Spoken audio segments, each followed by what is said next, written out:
They tried to do it to me. But I always had a way out. I always made sure I had a way out before this went left, because I can feel it coming on when I start getting paranoid, you know. I have to step back and think, like, is this what it is? What can I do to prove to myself that this is what it is? Or am I tripping, you know?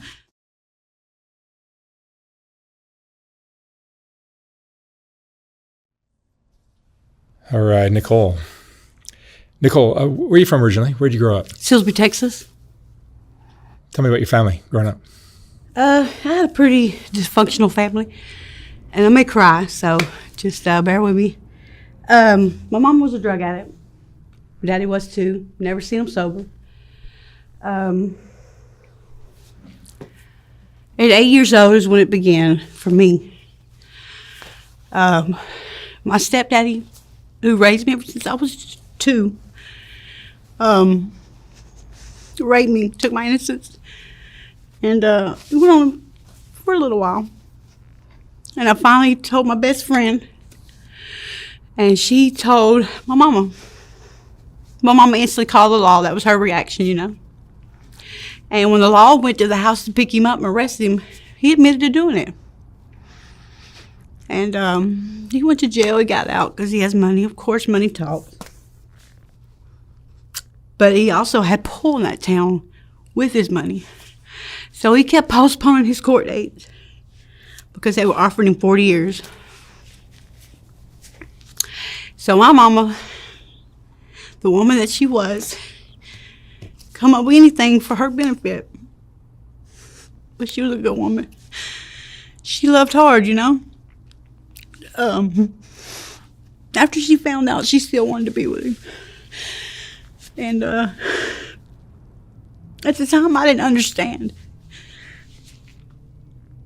But I went along with it because I love my mama. She couldn't do nothing bad to me.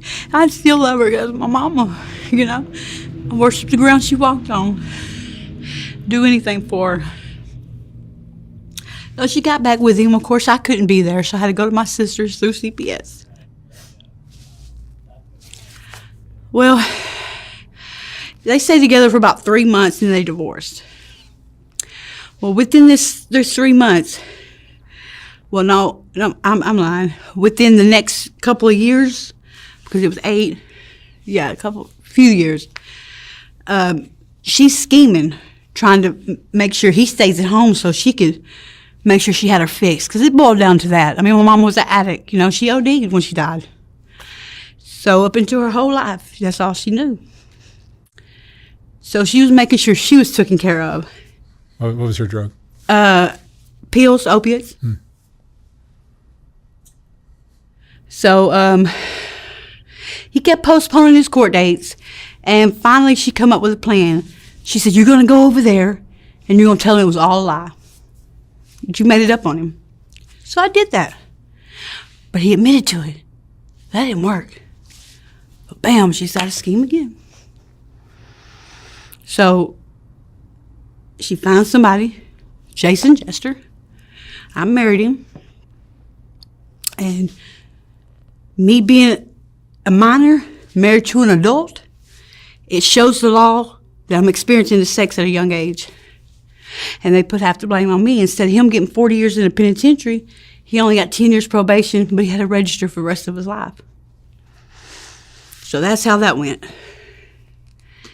Then my mama was getting me to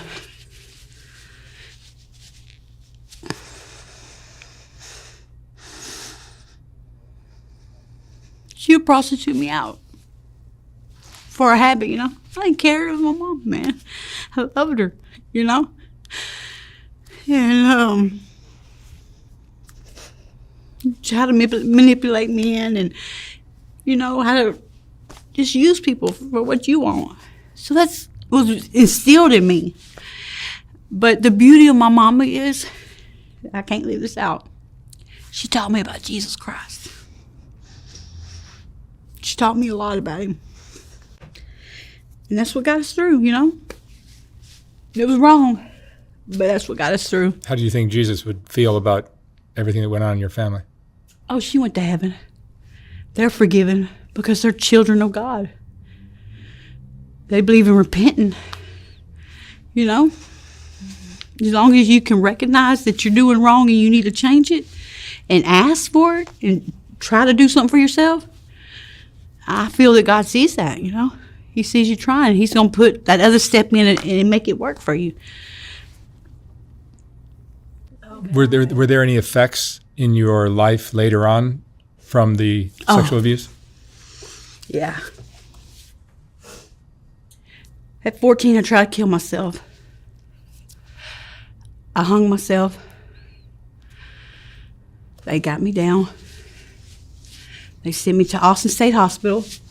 I stayed there for 6 months, got my treatment, got on medication, and from there I started going to mental health regularly, taking medication. Still today I am, because I can't get this past me.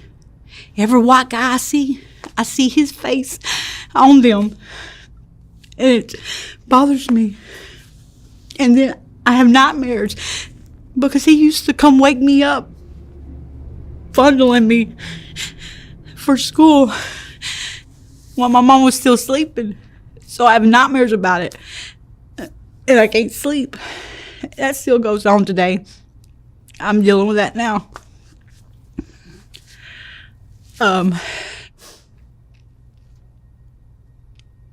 That's it on that one.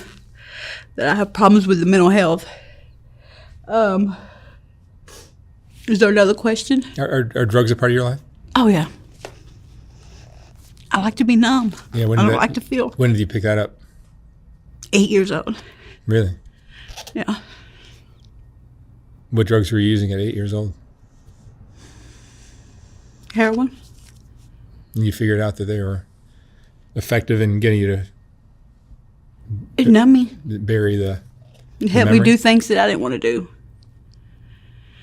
You know? I didn't have no feeling in the world. Got me through. But then when I withdrawed off at 9, it was the worst thing in my life. Felt like I was going to die. And then I turned to other drugs. You know, I didn't know how to deal with it. I didn't know how to handle the emotions that I'm going through, or I still do it. I don't think it's ever going to go away. You just learn how to control it, you know? Mm-hmm. What are you using today? I use crack cocaine. It takes away all my pain. How do you make money? I prostitute. That's all I know. Comes easy. Yeah. Fast money. Now, I've gotten jobs before. I don't have a problem getting a job. I can't keep it because I got to wait on that check every week when I know I can go out there and get it real quick. Yeah. So that's been a problem for me, holding a job. But I keep trying. I'm going to keep trying, you know, till I get it right. And I will. I will. People may not believe in me. My family don't mess with me. But I'm going to get it right one day. Do you have a bad relationship with your family? I talk to them, but we don't see eye to eye. We bump heads. I hadn't seen them in years. I call them on the phone. I have 4 kids, but I didn't raise them. I didn't want them to be nothing like me. I didn't want them to get raped. I wanted to break the cycle. I wanted them to have a better life. And they did. Because I made that decision to let my sister raise them, you know? And that's the only thing that keeps me sane today on that subject, is I made a good decision. Mm-hmm. I feel like that made me a mother that I wasn't, you know? And I still deal with that today, too. Where do you stay now? On the streets. You're in a tent? No, I'm not in a tent. I ain't got that comfortable enough to lay my head down in a tent. I have before. Do you sleep? I haven't been asleep.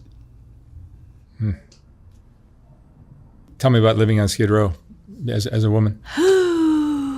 Skid Row. You really want me to tell you? Yeah.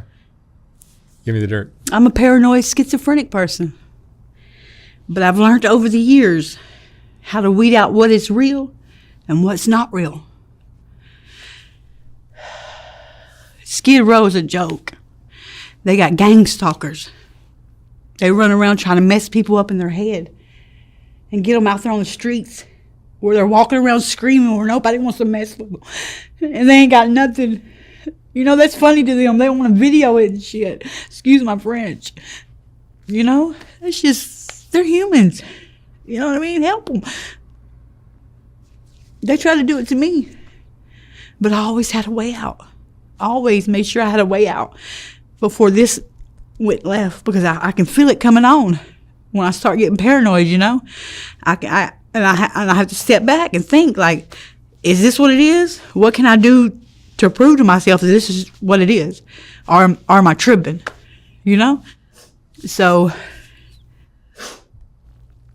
on Skid Row, they follow you around in cars.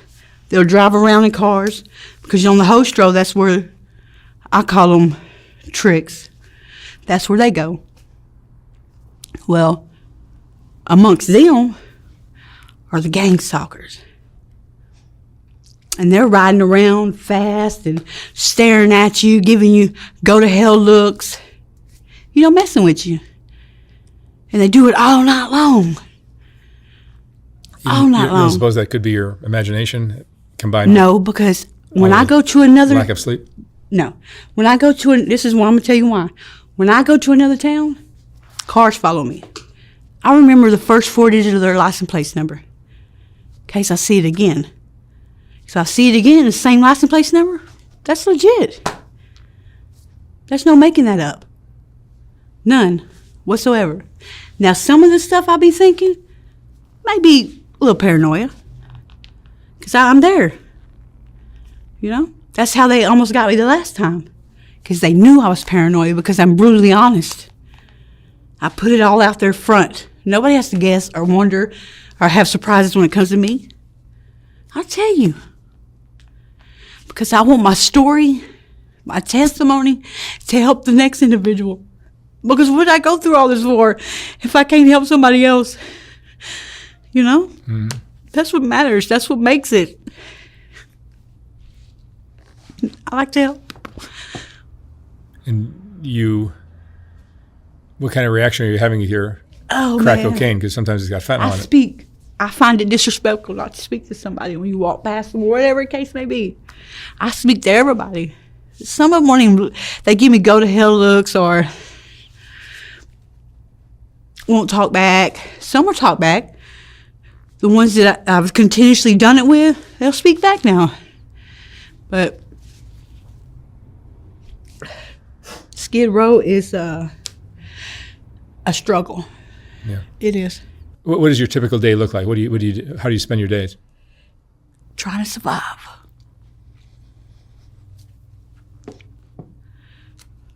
Trying to survive.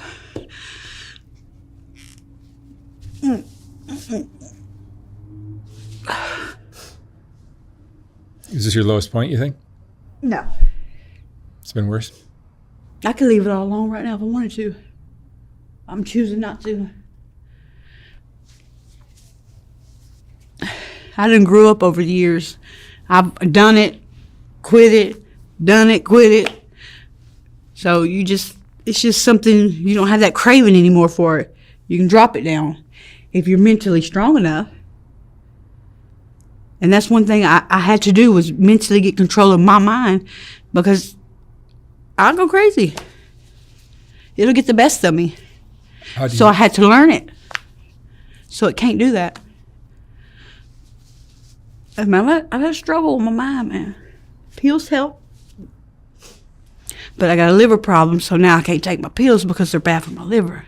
So I'm having to do it without medication. You know what I'm saying? So I have these spells where I'm like, is this real? Am I tripping? You know, I have to sit there and go back and forth with myself. It's a struggle every day for me.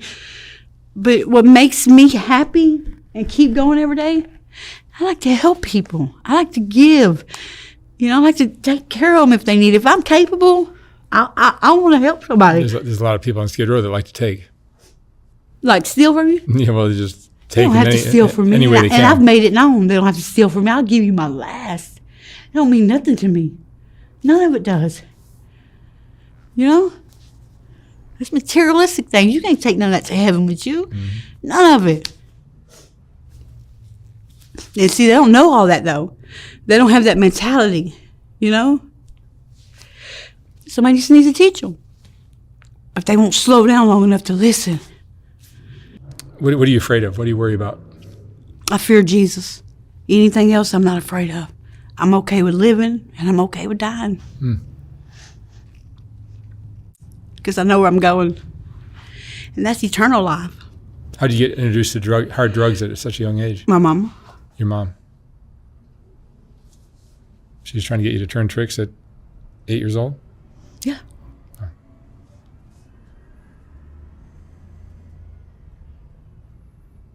Let me ask you one last question. Nicole, what would you say is the most important lesson you've learned in your life?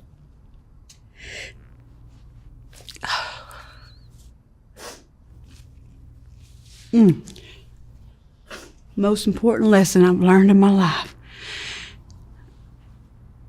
Love them anyway. If they're mean to you, you love them anyway. You don't be mean back. You just love them. That's what Jesus would have done.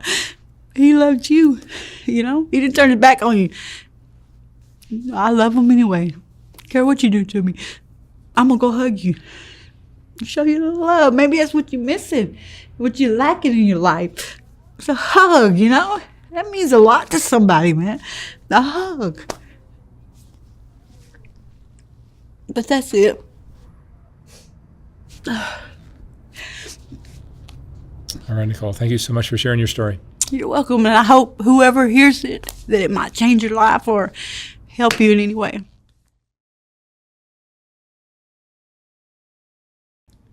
When I was designing the first Soft White Underbelly book, I realized that there were so many great portraits that weren't going to make it into that book. They just wouldn't fit. And once I saw how well that first book sold, I knew I'd have to design a second book. This second book is finally ready to ship. Like the first one, this book has a collection of some of the best portraits from Soft White Underbelly, accompanied by a quote from that person's interview. This book features another group of Rebecca portraits, as well as a collection of color images of the Whitaker family, and plenty of others. You can order yours for $125 or $150 for a signed copy at softwhiteunderbelly.org. Again, like the first book, once this book is sold out, I will not be printing more of them. The portraits are what Soft White Underbelly is all about, and these two books contain the best of all that work. Thank you for watching.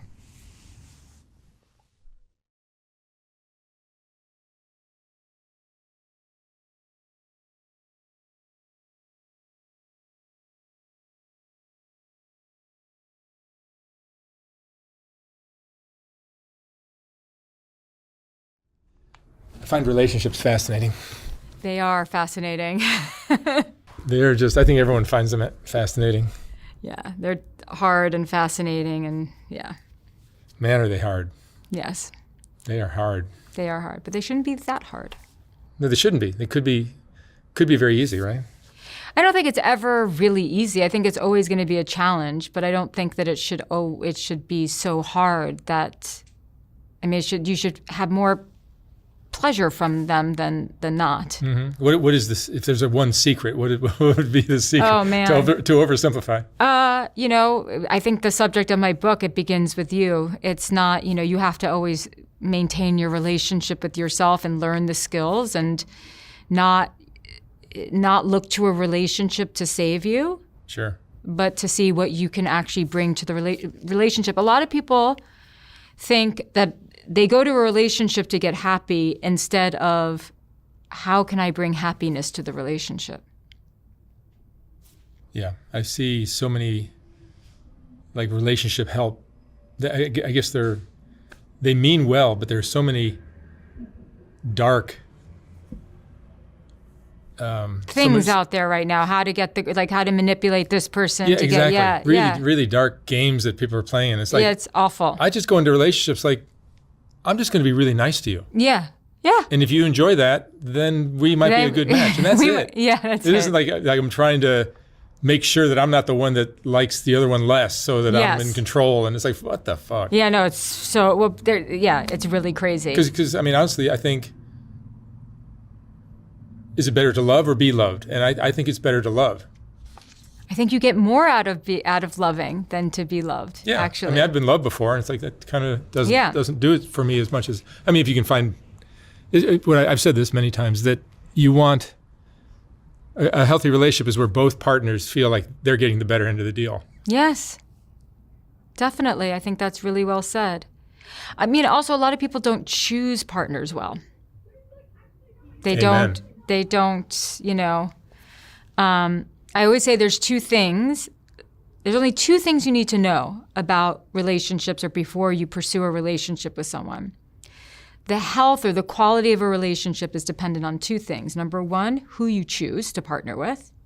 And then number two, who you decide you're going to be in that relationship. Who you decide to be and how you decide to show up. Those two things. That's the secret. But most people don't choose the right partner for them because they don't understand the gravity of that choice. And they think, if I'm attracted to you, well, that's enough. But to make a relationship work long term, there has to be more than love. There has to be more than attraction. Are you ideally looking for someone who is like you have a lot of things in common with, or are you looking for somebody who's going to force you to grow? It's a combination of things. A lot of things in common, not so important. What's important is that you have core values that are similar. That you have core values. The rest, not so important.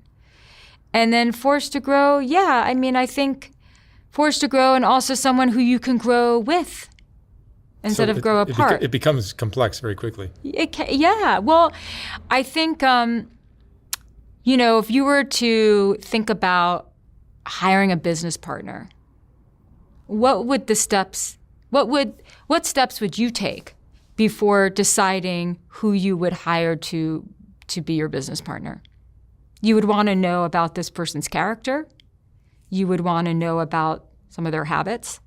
You would want to know what their values are, what their vision is for the company, for the business that you're building together. And you would want to know that you two are a good fit. Not the same, but a fit. Mm-hmm. It's the same thing with a life partner. And sometimes complementing each other, like having absolutely strengths that are not your strengths. Absolutely. That's very important. Yeah. Super important. And people don't think about that. I mean, I know I never did before doing this work. It was more just like, oh, we have a connection, and that's important. Or we have intense chemistry. All of that is important, but that's not enough to sustain a relationship over the long term. You have to be like partners in crime, in a way.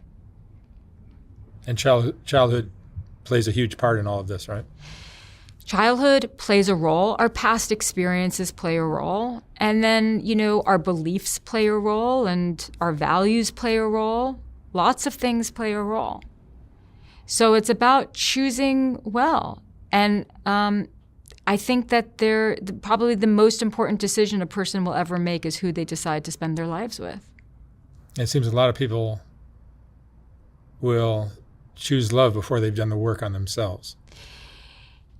Today's video is sponsored by BetterHelp. After my recent loss, I was completely thrown off. I couldn't sleep, my mind was scattered, had a hard time working and focusing, so I started seeing a therapist. And just having a space to talk with someone who helps you see things from a different perspective helps you to feel grounded again. And slowly, I started coming back to myself. And that's what therapy gives you, the ability to meet yourself with patience and compassion, especially when things don't go the way you expected. I think therapy is one of the best investments a person can make in themselves. BetterHelp makes starting therapy easier. You just fill out a short questionnaire and get matched with a therapist in as little as a couple of days. And if it's not the right fit, you can switch anytime at no extra cost. With over 7,000 reviews and a 4.3 rating on Trustpilot, it's a platform you can trust. Click on the link in the description or go to betterhelp.com/soft white underbelly to get 10% off your first month of therapy. Thank you for watching. It seems a lot of people will choose love before they've done the work on themselves. Yeah, and look, there isn't, let me go work on myself and then I can be in a relationship. Every circumstance is different. Like, let's say you go through a difficult breakup or a divorce. Ideally, what one does is take some time to self-reflect. What was my role in this? What worked? What didn't work? What did I learn about myself? What it is that I need and what it is that I want? What do I need to work on? And for some people, they do need to do some more rigorous work on themselves. But most of the time, it's self-reflection. It's maybe taking some time. But you could do so much work on yourself, but you're never going to be 100% prepared, because it's when you're in the relationship and relating to another sovereign person, that's where the real work is. So when we say, well, no one has done any work on themselves, it's like no one's done any, like, hey, what's my contribution to, the shit that I've been a part of? That's really the work on oneself. Or what are some of the things that are getting in the way of me having the relationship that I want? Do I love men but also hate them? Do I love women but also hate them? Did I see my parents argue in a particular way and I've inherited that style of arguing or that style of conflict, and it's not helping me, so I have to go in a different direction? There are lots of people out there who are walking around having never asked themselves these questions, having never taken the time to reflect on themselves and their contribution. And those are the people you want to stay very far away from when it comes to a relationship. Fear shapes so much of our behavior in these kind of relationships. Fear of getting rejected, fear of getting hurt, fear of everything. Yes. And it cripples some people, it seems. What are the most common mistakes you see people making in romantic relationships? Well, the fear of not being good enough, which then leads to this sort of pathological fear in some people that they are going to be deprived of love. They're going to be abandoned or whatever it is. Some people are afraid being consumed by the relationship. But that's also, a lot of people, they either fear losing themselves or they fear losing the other person, right? But mostly what people are afraid of is not being good enough. Some of the biggest mistakes. Selfishness. And that's, it's an interesting thing because you can actually be a very generous, selfless person and be known for that and be a wonderful friend. But what happens when you're in a romantic relationship? If we're insecure, if we are having a hard time, we tend to only focus on what we're not getting and we don't focus on what we're not giving. Some people, they are a really common thing, and people do this to protect themselves. They will hyper-focus on everything that's wrong about their partner and not see what's right. There's so many different patterns. A lot of people have the pattern, both men and women, of wanting to rescue someone. They think, I can change this person, or my love can transform them, or, I can fix them. That's really, really common. And I see that in both men and women. I heard something recently on social media where someone said something about when you see potential in someone, what you're actually seeing is what you would do if you were in their shoes.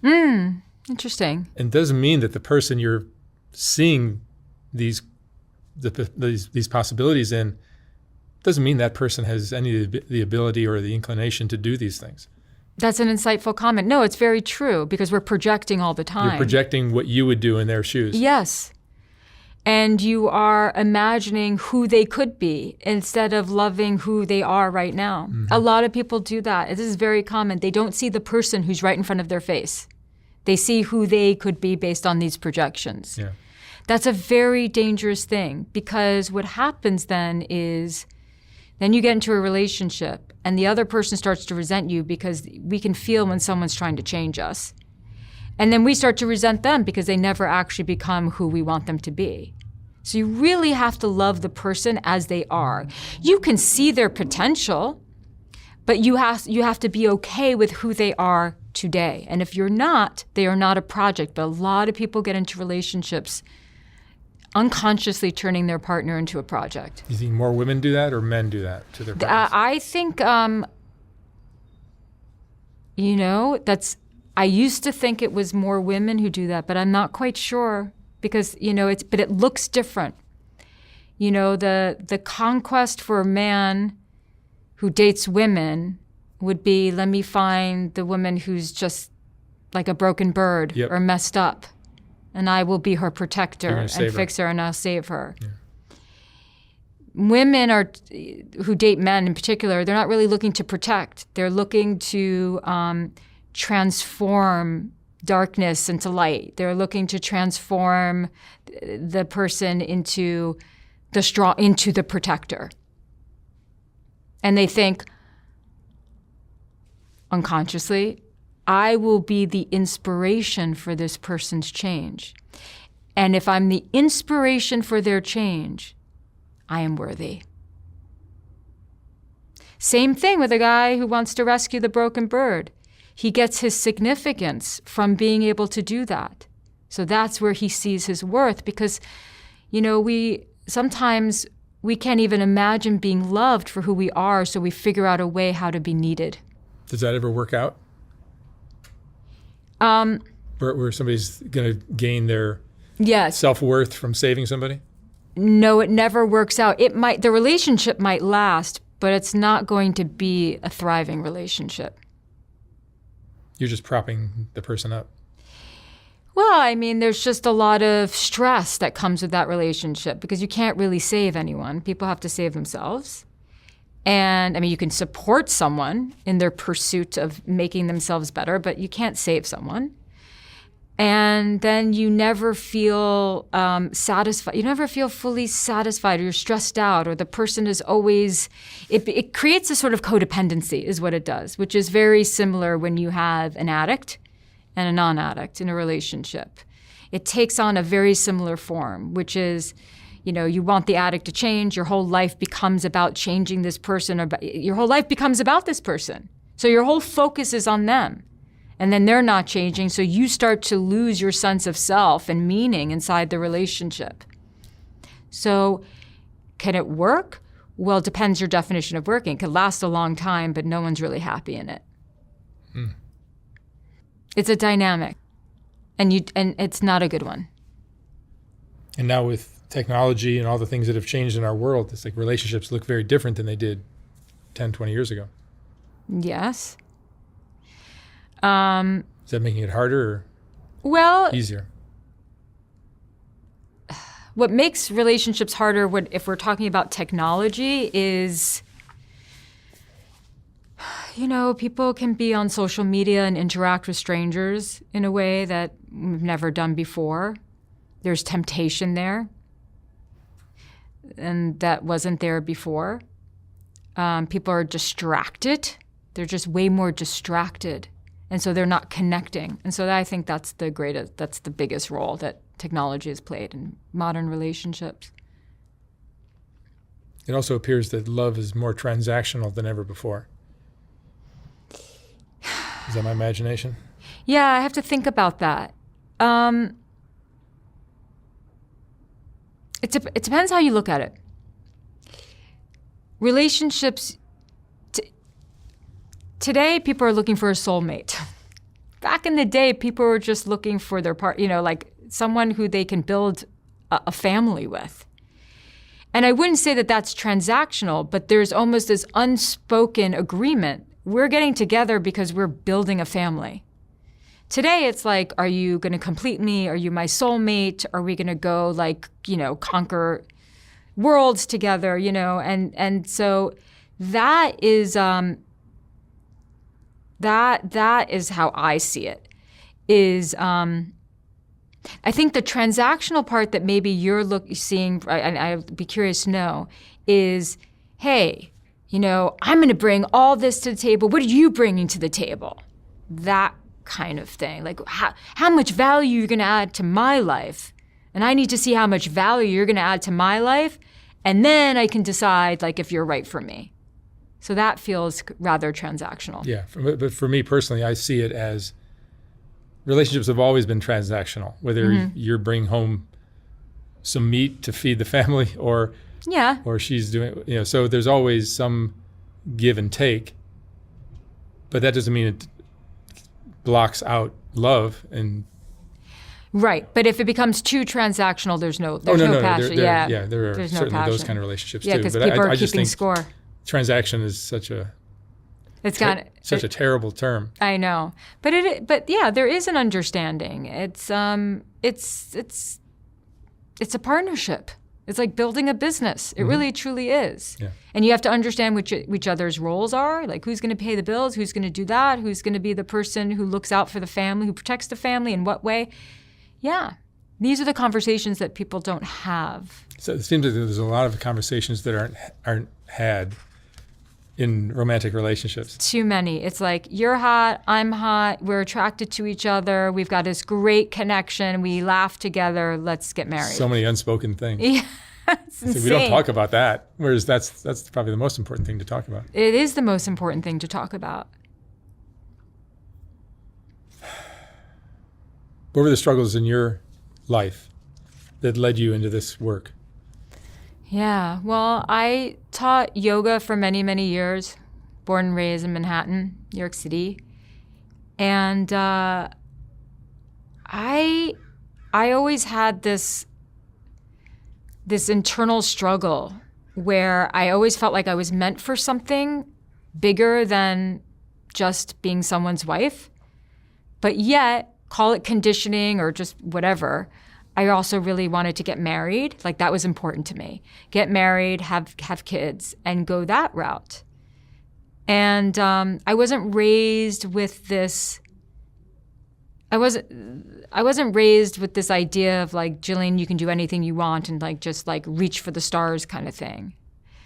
So I taught yoga, loved it in the beginning, then felt very dissatisfied with it. It wasn't enough for me, but I didn't know what I wanted to do. And then I wanted to get married, so I met the man who would become my husband and then my ex-husband.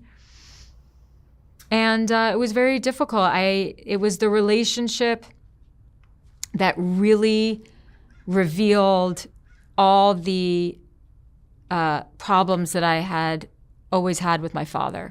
That was the relationship that just mirrored my childhood relationship with my father and my teenage relationship with my father. Is that what we do in relationships, is try to recreate? Sometimes, not always. Not always? Psychologists and psychiatrists love to say that every single relationship is a recreation from childhood. I don't believe that. I mean, I have friends and family who are in relationships with people and they're not recreating any drama from childhood. I've had relationships where I wasn't recreating any drama from childhood.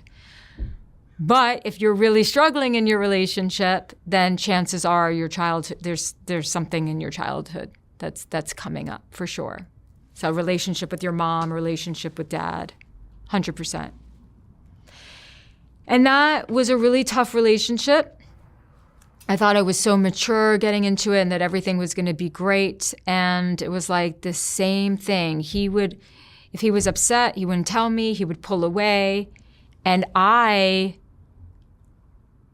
thought I was the problem, or that I wasn't worthy. So I didn't speak up. And it's very important for women to speak up in their relationships because we're taught not to.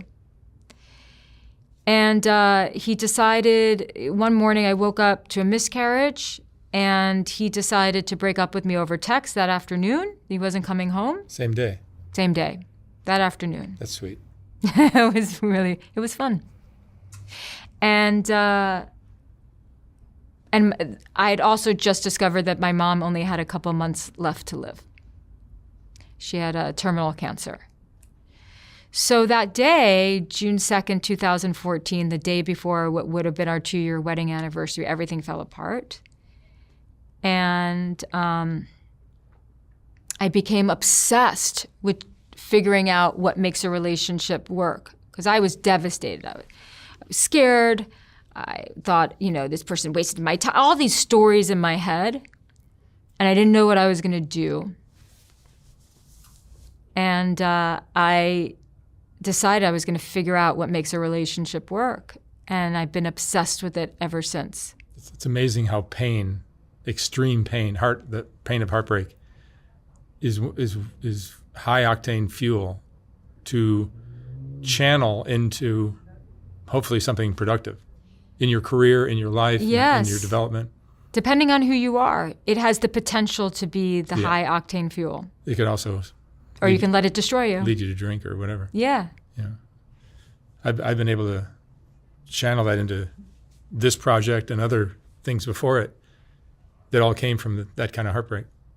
Yeah. And it's been the best thing ever. You almost want to get your heart broken again just to I know, just to get motivated again. Just to get motivated, because it's the best motivation on earth. Yeah, it truly is. Yeah. You have to flip the script. You have to find meaning in the pain. And I found that helping others was the path to truly healing for me. So I'm a teacher. That's who I am.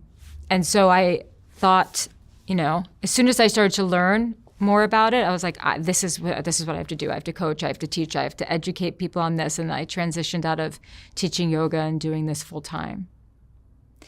People don't really understand that about pain. When we're in pain, and look, there's some things that happen in life, as I'm sure you know, that are very legitimately horrible. But we get so in our heads, it's like we can't escape ourselves, we can't escape our thoughts. And the best way to heal is to help others who are in more pain. Yeah, there's wisdom there, because I think we look so often like we're trying to find out what's going to make us feel better. What's going to make us feel better? When will I heal from this? And by helping others, that is the key. It is the key, because it gets you out of your head so fast. Because it's such a reprieve. It's like, I don't have to think about my problems right now.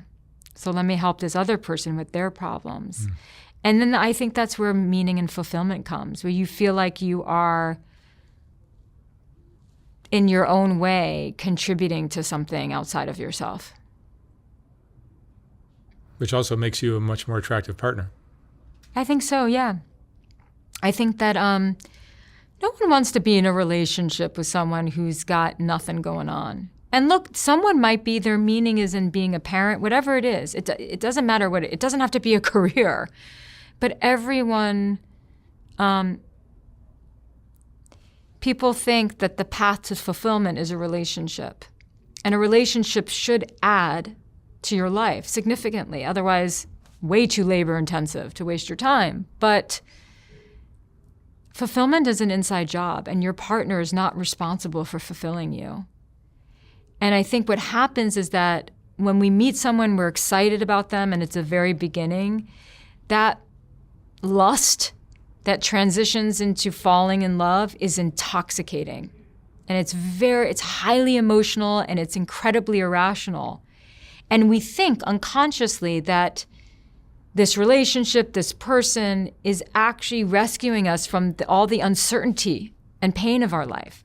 And we think they're amazing.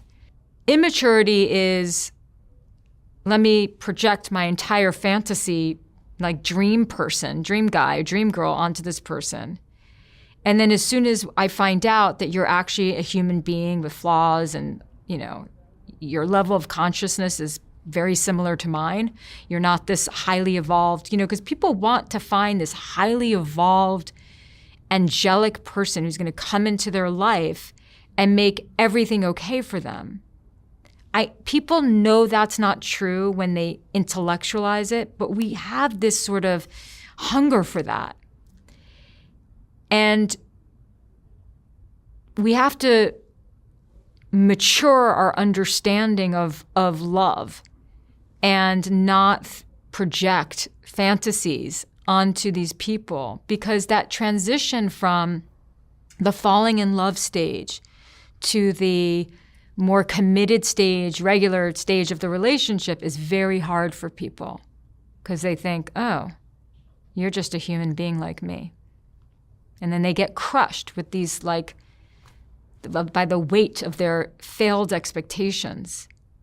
And so no one's perfect. Figure out 3 to 5 things that are absolutely non-negotiable for you and be open-minded and 100% flexible on the rest. And then you might get into a relationship and discover, like, this isn't working, and that's part of life. But no one can make you fulfilled. Falling in love is temporary. Then you enter a different stage of love. But that high, intoxicating feeling doesn't last. And a lot of people can't handle that. I prefer that it doesn't last, because it also is very distracting and ungrounding and almost manic.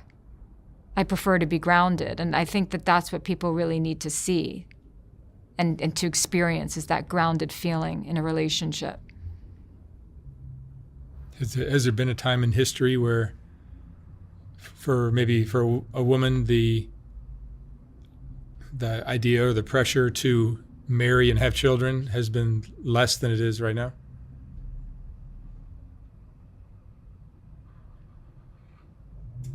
I think there's less pressure to marry and have children now than That's there what I'm saying. Yeah. So there are still far more women who feel pressured, who want to have a family and feel the biological clock, than not. Even though there's women who are entrepreneurs now, and it's very, very different. But there's still that pressure. I think that women face a different challenge, which is, how do I develop myself? And I want to pursue these dreams, and I want to pursue this work, and I want to pursue this career. And holy shit, I'm 39, and I don't have a partner, and I want a child. And I think that's happening a lot. Women have done an excellent job of thriving in a man's world. Yes. But the price they pay for that is, it's 39 years old. Yeah, I'm 39 or 40, and I don't have a child. And it's very challenging for women. I think that women are in a very particular fork in the road, so to speak, of, where do I go? Do I pursue this, or do I pursue being a mom? And some people figure out how to do both, but it's quite challenging for the modern woman. And having a child in your early 20s really slows down your. Oh, yeah. And who has kids in their early 20s anymore? I mean, I guess some, but that's not that common. No. I mean, I know people having babies in their 40s. That seems like it's more common than in the 20s. Yeah. I mean, at least in the bigger cities. Yeah. Yeah. Men seem to be almost like needier in the relationships than women nowadays. Do you see that? Yeah, I think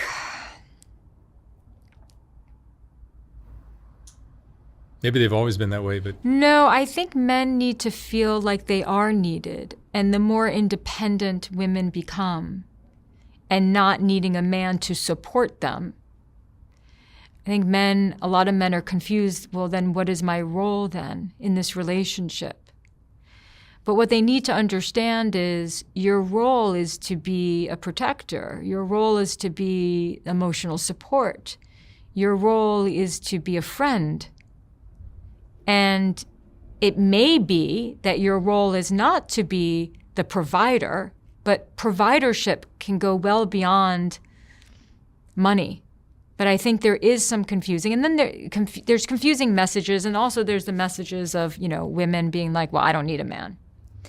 And it's funny because if you are a woman who's always been taught by your family and by society that you can't survive without a man, and your whole life, or maybe your whole teenage life or young adult life, you were always like searching for the man and searching for the high value man that's going to take care of you. And then one day you wake up, I mean, it's not literally one day, but metaphorically speaking, one day you wake up and you're like, wow, I actually have dreams of my own. Wow, I can make my own money. Wow, I can stand on my own 2 feet. Wow, I've got great friends.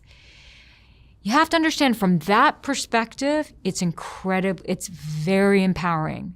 A woman can get drunk on that kind of empowerment. It feels really good because it doesn't feel great to feel like you can't have a life unless you have a man in it. And we're speaking very heteronormatively here, but I think there's gay women too who would think this too, like the relationship, the love. But if we continue on with this, well, I don't need a man, well then how is the men listening to those messages, how are they going to feel relevant? How are they going to feel important?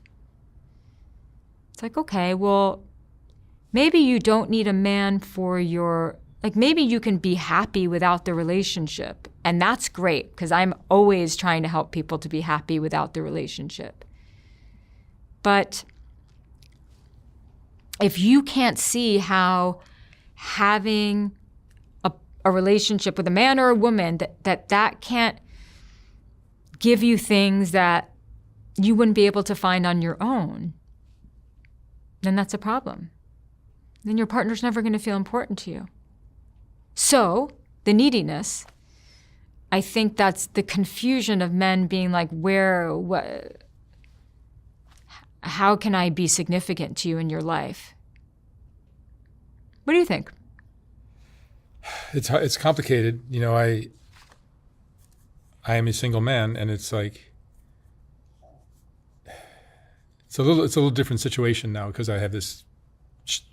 You become almost like a little celebrity on social media. So now my life is very different than it was 20 years ago. Right. But I guess the dynamics are still in place. I like all the options I have now. Mm-hmm. I'll say that. Yeah. Dating has never been easier. Mm-hmm. it's just, so that's fun. That's fun, right? It's much easier. But then there's still the work of finding somebody who's a good match and all of that. And it's hard. It's hard. It's never been easy. No, it's interesting. I find myself, what we talked about earlier, where you're recreating your relationships with your parents. And my relationship with my mom was so beautiful that you would think that that's what I'm recreating with some of the women that I get involved with. And that's been the case in some of them. But then also my relationship with my dad, which was much more headbutting. Yeah. And much more challenging. I've also had relationships with women that are recreating that dynamic. Yes. And it's like, so it's never just one or the, it's a mix. It's a mix, and context matters. Like I find them both interesting. Yeah, they are very interesting. Who did you have to be in order to get your father's love or attention? Well, see, like I never felt like I really got my dad's love. So what did you think you had to do in order to get it? Be perfect, be a great provider, be incredibly handsome, be a perfect everything. Good at sports too? Good at school? Good at everything. Good at everything. Good at everything. And then you would be rewarded. Yeah, and it was never enough. Yes. But you get on that train, that treadmill where you're like trying to win, trying to get his approval. Yes. And you end up in a relationship where you're doing the exact same thing. Exact same thing, and I recognize that, and it's intoxicating. Yeah. It's intoxicating. What's intoxicating about it? It's like you're recreating what you were doing when you were 7, 8, 9, 10 years old. Yeah, it's familiar. It's familiar. So, familiar, but it feels like that's my drug. Mm-hmm. That's something you're supposed to be doing. And I recognized that it was unhealthy, but God damn it, it felt right. Did it though? In a toxic, neurotic, unhealthy way. Did it though? Or was there a lot of suffering too? A lot of suffering, a lot of growing. A lot of growing. I grew more in that relationship than any relationship I've ever been in. And it was one of my favorite relationships because of it. Like when you're really challenged in a relationship, it's seared into your psyche. You like a challenge. I love a challenge. Yes. Yeah, I've always appreciated a female that can be a real challenge. But you like a challenge just in general in life. In life. Yeah. Yes. Yeah, with my work, with my relationships, with my everything. Right. And that's, so then you think if I'm not being challenged, then something must be wrong. I get bored. Yeah, you get bored. There's nothing wrong. There's probably a lot of things right, but I'm just bored. Yes. So you date a lot of women. You date women with a lot of problems? I've done that, yeah, for sure. Yeah. It would be refreshing to date a woman who has a lot of things going on in her life, like I do. Yeah. So then that becomes a different set of challenges. Yeah. That would be refreshing. Yeah. Rather than the broken birds that you talked about earlier. Yeah. Because those are easy for me to find. I'm interviewing them every day. Yes. Are you usually attracted to the broken bird? No, I recognize the problems that are there, but I've done 10,000 interviews and there's been one that slipped through. So not like I'm picking from a hole. Yeah, right. But there was one who just passed away recently. Oh, I'm sorry. And it was a great relationship. But now that the truth of the relationship comes out after somebody passes away, all their secrets come out. So you were in a relationship with someone who just died? Yeah, 3 months ago. Wow. Found her dead in a bathtub. And are you in therapy? Are you processing? Yeah. I've been seeing a therapist. I was 3 days a week for a while. Now it's 2. How did she die? Cocaine. Probably a heart attack from cocaine. Could have been fentanyl from cocaine. Which she was doing behind my back. I didn't know about it. You had no sense. Like when you fall in love with somebody, you don't. Yeah, I know. There were signs. I see now that there were signs. Yes. But hindsight is 20/20. When you're madly in love with somebody, you don't see the signs that they were doing things that were shady. You just kind of believe that everything is cool.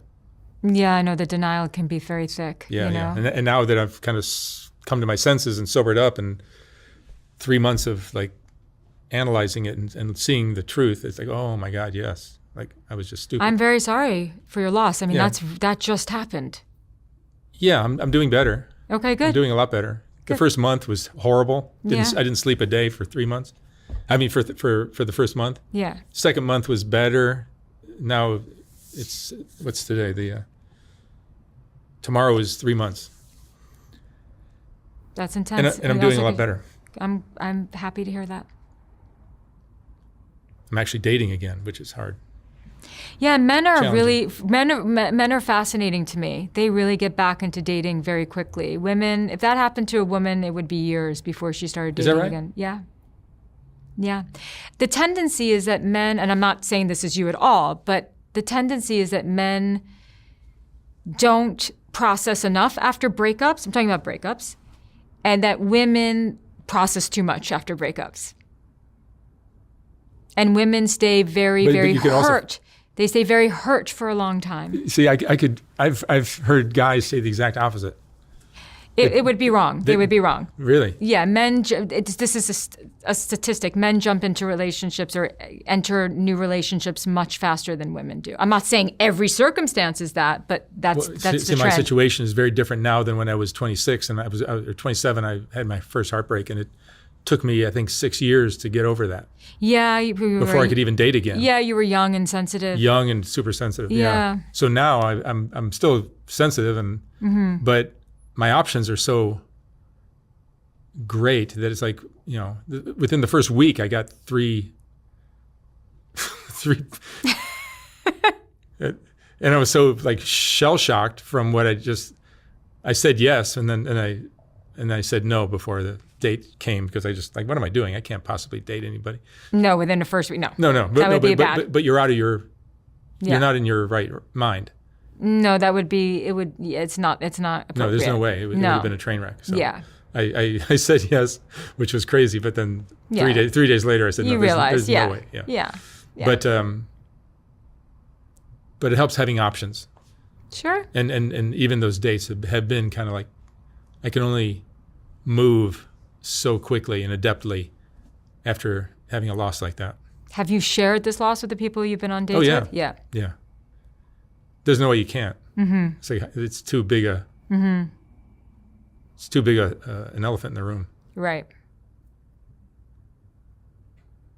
And have they expressed concern with the fact that it's so recent? Yeah, they've been great. Mm-hmm. Absolutely great. What is great? Just patient, listening, kind, like just being cool and kind, and couldn't have been better. In fact, Okay. could not have been better. But it's still it's a scar. You know, it's like my therapist says. It's like you broke your leg.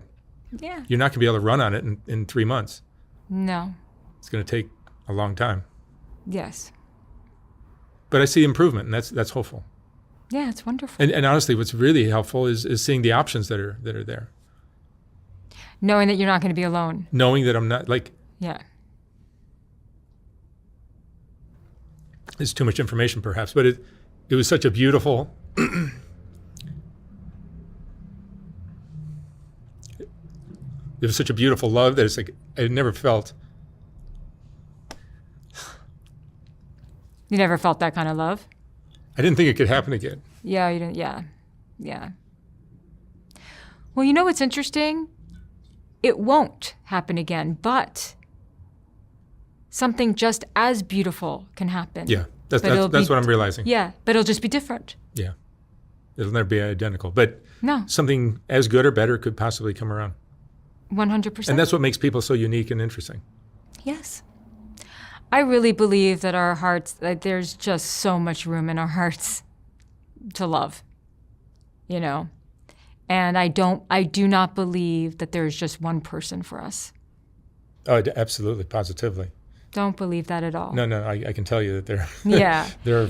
And I don't think that you, when And you the healthier you are, the more there are. out there. yeah, I think so. And I think that it's also what we tell ourselves and what we believe. Like I was speaking to a woman once, she was in her 70s, and her husband died. He was in his 80s. And they had been together for like 40 years. The absolute love of her life. And of course, this was very, very painful and very hard. But she had a belief, and her belief was, this isn't over for me. There will be someone else. Really? Yes. Good for her. At what age? 72. 72. Which, you know, these days is not that old, No. depending on who you are. Yeah. And she met someone. Good for her. That person, and she fell in love, will never take the place of the man who she spent 40 years of her life with. But it's different and it's new. And it's beautiful. So, but she had that belief that it was possible. And the more time you spend with that new partner, the more familiar, the easier, the more comfortable you get. Yeah, and she said, you know, in some ways, this is a better relationship. Mm-hmm. Some ways, this guy's easier. Yeah. Yeah. No, having a real, true connection with somebody is really a beautiful thing. My dad's 96. I'm going to see him later this week. And he just talks about my mom all the time. And your mom passed. Yeah. Yeah. Like 6 years ago, 7 years ago. But all he wants to do is talk about her. And it's sweet. You know, he's 96, so he's not going to do a whole lot of dating. Right. But it's very sweet. And some people don't. I mean, this is why I feel so compelled to do the work that I do, because I want people to love and find love, but you know, you could find love and screw it all up because you don't know what you're doing. Mm-hmm. Or you know, you're selfish, or you don't have the communication. Why do relationships not last as long as maybe they used to? Oh, God. Are we selfish? Oh, that's partly, but also it's a shift in culture. There's a million options. Yeah, there's a million options, but it's also a shift in culture. It's a shift in values. Is your primary value to build a family? Because we don't really have, those values are not as strong anymore. It used to be you build your family and you build your community, and that's how you get through life. Now it's like me, myself, and I. And so when we move away from those values, then we think, oh, I can get a divorce, or, we're not building something greater, our value, we don't have those values, especially in this society. Then people are just like, yeah, this is hard. Let me break up. And it used to be, no, we're married.